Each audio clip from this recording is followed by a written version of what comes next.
Isang mapagpalaya at malayang araw sa ating lahat, klase. At tayong muling nagbabalik sa Pilipinas sa Timog Silangang Asya, ikalawang markahan.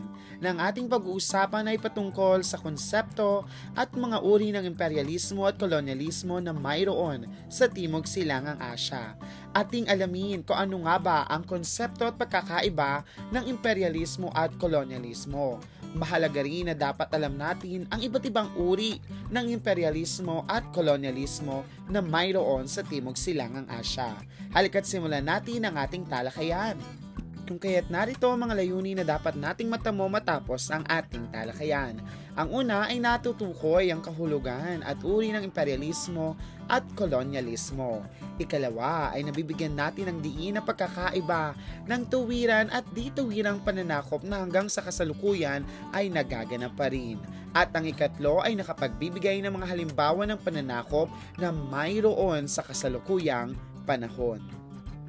Kung kaya't, magkaroon muna tayo ng Travel Goals 2025 na kung saan ay kailangan ninyong makapagbigay ng mga lugar na nais ninyong mapuntahan pagdating ng taong 2025 at buuhin lamang ang mga pangungusap. Ang una ay nais kong makapunta o makarating sa blank. Ikalawa, nais kong mapuntahan dahil blank. At ang ikatlo ay at nais kong maranasan at gawin sa lugar na ito ay ang mga blank. Bibigyan ko kayo ng 1 minuto upang maisagawa ang inyong Travel Goals 2025. Marahil ang marami sa inyo ay nais na makapunta ng ibang bansa, Japan, USA, South Korea, Vietnam, Thailand. At marahil ang nais naman ng iba ay makapunta lamang sa Pilipinas o makalibot sa ating bansa. Nais kong mapuntahan dahil nais nating makatarating dito sapagkat nais nating maranasan ng ganda, kultura, mga pagkain, gayon din ang mga tradisyon ng mga bansang ito.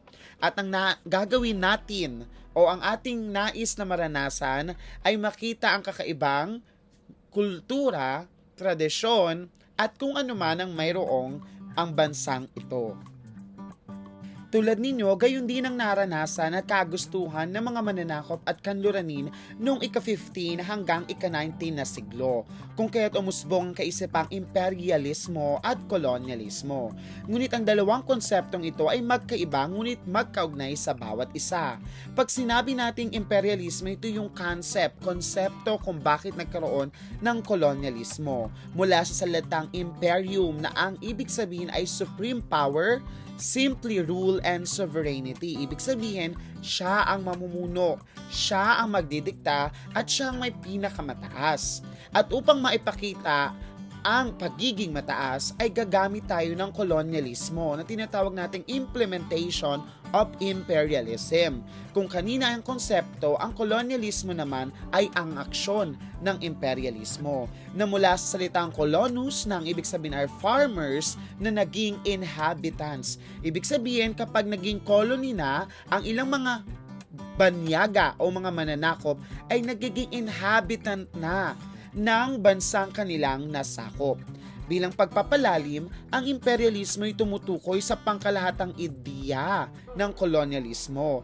Ito yung paghahangad natin ng mas mataas, mas malaking kapangyarihan, impluwensya sa pamamagitan ng pagkontrol sa ekonomiya at lakas paggawa ng isang bansa. At may ipapakita mo lamang na ikaw ay mas mataas sa iba kung gagamitan mo ito ng kolonyalismo, nang ibig sabihin ay aktwal na pamamahala at direktang nasa ilalim ng makapangyarihang bansa na mayroong pagkontrol sa pamamahala at pamumuhay ng mga tao. Ibig sabihin, dahil ang layunan ng imperialismo bilang konsepto ay ang paghahangad ng kapangyarihan, magagawa mo lamang ito kung ikaw ay mananakop. Kung kaya't ang kolonyalismo ang implementasyon ng imperialismo. Sapagkat kapag nasakop mo na ang mga bansang ito, sila ay iyong mapapasunod sa iyong mga kagustuhan, sa iyong kapangyarihan at sa iyong impluwensya. Kaya tandaan, ang imperialismo ay ang konsepto ng kolonyalismo at ang kolonyalismo ay ang aksyon o implementasyon ng imperialismo. Tandaan din natin na sa kolonyalismo ay may dalawang uri ng pananakop.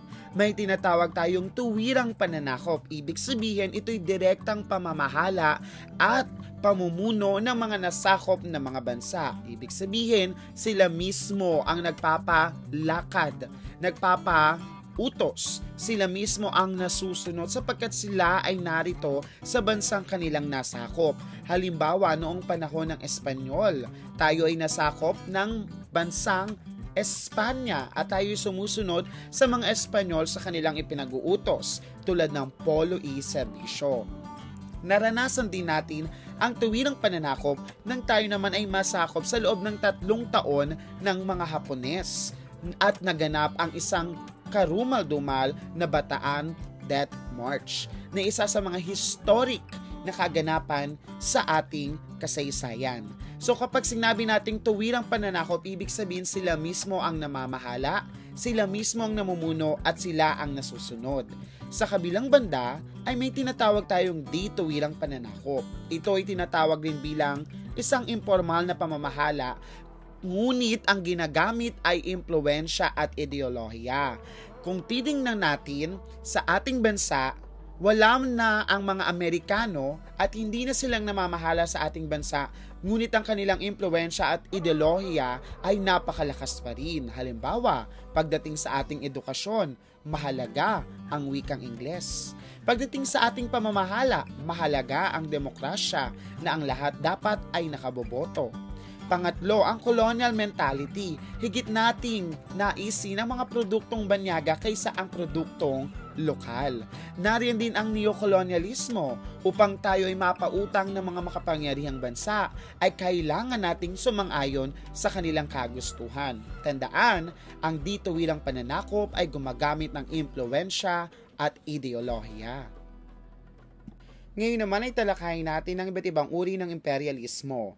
Mayroong 5 uri ng imperialismo at ang una sa ating listahan ay ang tinatawag na colony na kung saan ang isang mahinang bansa ay nasa ilalim ng makapangyarihang bansa at kailangang sundin ang ipinag-uutos ng mga mananakop sa bansang ito. Halimbawa ng isang colony ay ang Pilipinas nang tayo ay masakop ng Espanya. Dito'y nagpatupad ang Espanya ng Polo y Servisyo, Bandala, Reduksyon, Kalakalang Galyon at marami pang ibang patakarang pangkolonyal.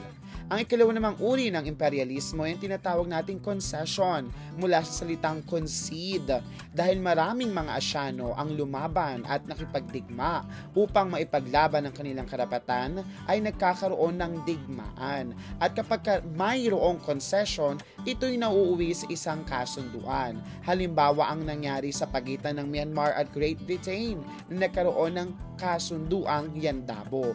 Gayun din ang nangyari sa pagitan ng Vietnam at ng France.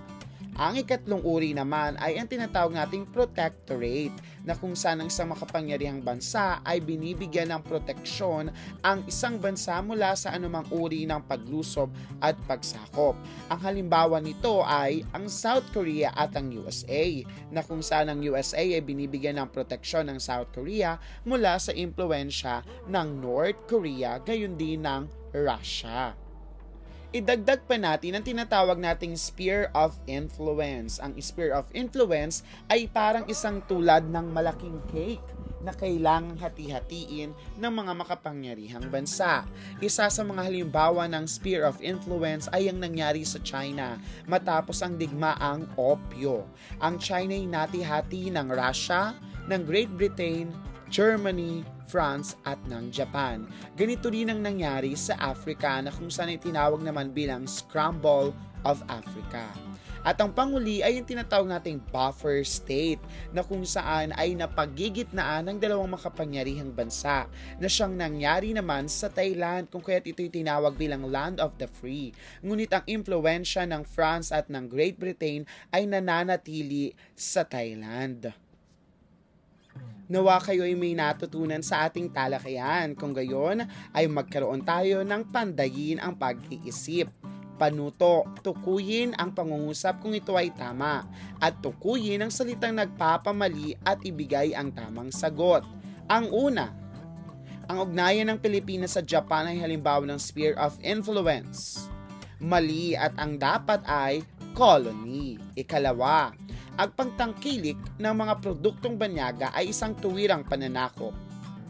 Magaling di tuwiran. Ikatlo, dala ng pagkasawi sa mga digmaang Anglo-Burmese, nawi ang Myanmar bilang konsesyon ng Britanya. Mahusay, ang tamang sagot ay tama. Pang-apat, nagsilbi bilang buffer state ang Malaysia sa pagitan ng Great Britain at France. Magaling, ito ay Thailand. At ang panghuli ay, ang ugnayan ng Russia at North Korea ay maihahalin tulad o maitutulad bilang isang protectorate dahil sa mga patagong armas na nagmumula rito. Magaling, tama ang kasagutan. Tiyak na inyong natutunan ang ating talakayan. At para sa mas malawak na kaalaman, narito ang mga sanggunian na maaari ninyong gamitin upang higit ninyong mabigyan ng diin at kaalaman ang patungkol sa konsepto, mga uri ng pananakop at uri ng imperialismo na siyang inyong magagamit sa susunod na talakayan. Paalam at maraming salamat!